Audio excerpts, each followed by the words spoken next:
Humanité. Le podcast.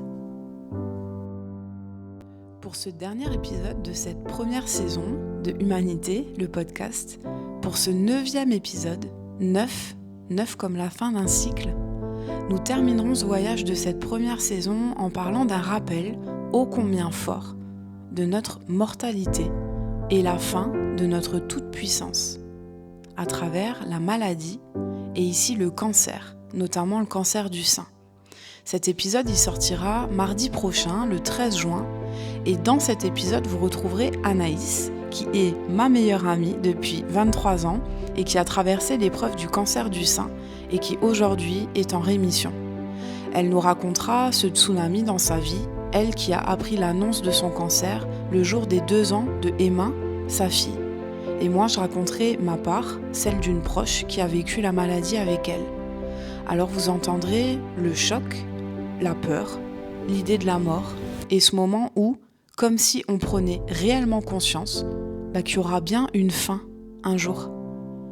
Mais vous entendrez aussi le combat, la force de vie qui prend le pas, et les leçons de vie que seule une maladie qui peut vous enlever la vie peut vous faire prendre conscience.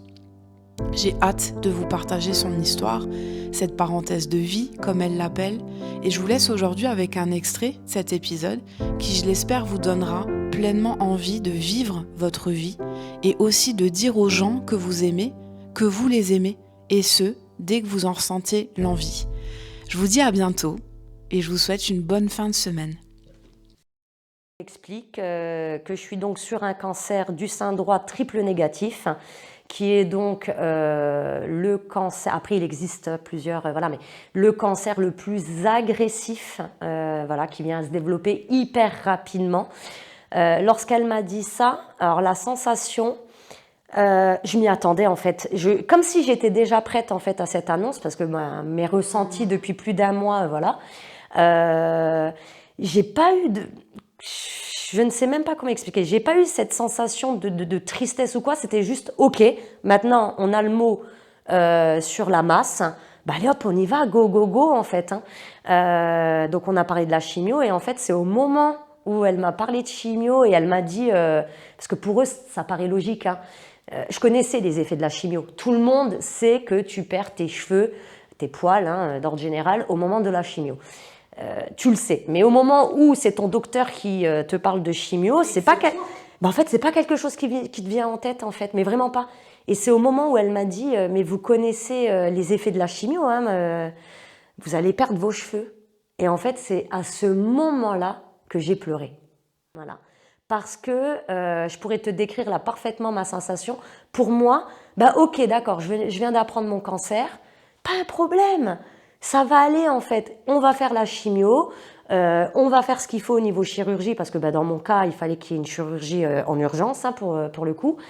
Mais ça allait pas changer en fait, j'allais toujours avoir la même tête, le même physique. Même vie en fait. La même vie, exactement. En fait, tout allait continuer normalement. Et en fait, au moment où elle t'annonce, t'auras une perte de cheveux, en fait là tu réalises, tu dis mais non en fait... pour ceux qui ne me connaissent pas, j'avais aussi les cheveux qui étaient très longs, d'accord, un super petit balayage pour les femmes qui nous écoutent. Donc tu te dis non, en fait, tu vas changer physiquement, mais ça va se voir, en fait, aux yeux des autres. Tu vas pas pouvoir faire semblant. J'aime bien faire semblant souvent, donc voilà. Mais tu vas pas pouvoir faire semblant, en fait, t'es malade, tu vas être dans un parcours. Mais en tout cas, je visais une seule chose, c'était la ligne d'arrivée.